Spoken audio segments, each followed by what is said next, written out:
साथियों, यह बहुत पुरानी कहानी है। एक राज्य के राजा विक्रमशाह थे। उनका बहुत बड़ा साम्राज्य था। उनके राज्य में प्रजा हर तरह खुशहाल थी। राजा अपना उत्तराधिकारी चुनना चाहता था। उसके 3 बेटे थे। राजा उस पुरानी परंपरा को निभाना नहीं चाहता था कि सबसे बड़े बेटे को ही गद्दी पर बिठाया जाए। जो सबसे काबिल है उसी बेटे को सत्ता सौंपना चाहिए। उत्तराधिकारी चुनने के लिए राजा विक्रमशाह ने तीनों बेटे की परीक्षा लेने के बारे में सोचा। राजा ने तीनों बेटे को पास बुलाया और बोले, आप तीनों अलग अलग दिशाओं में जाओ। मैं तुम्हें एक एक सोने का सिक्का देता हूं।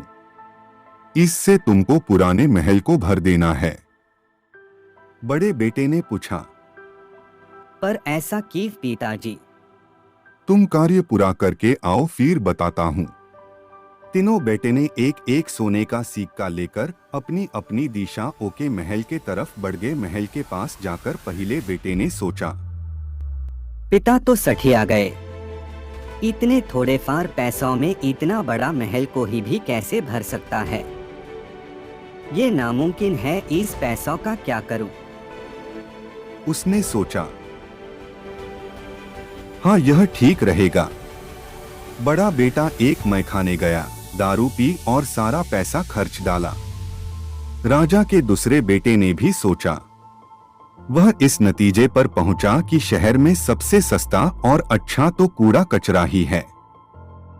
उसने निर्णय लिया और उसने पूरे महल को कचरे से भर लिया।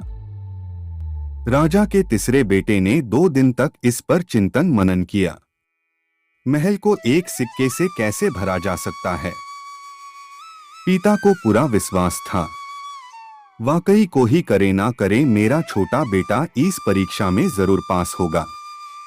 छोटे बेटे ने मोमबत्तियां और लोबान की बटियां खरीदी, फिर पूरे महल को रोशनी और सुगंध से भर दिया। राजा ने तीनों महल का परीक्षण किया। दोनों बेटे के मुकाबले तीसरे बेटे की विवेक बुद्धिमत्ता से खुश होकर राजा ने छोटे बेटे को अपना उत्तराधिकारी बना दिया।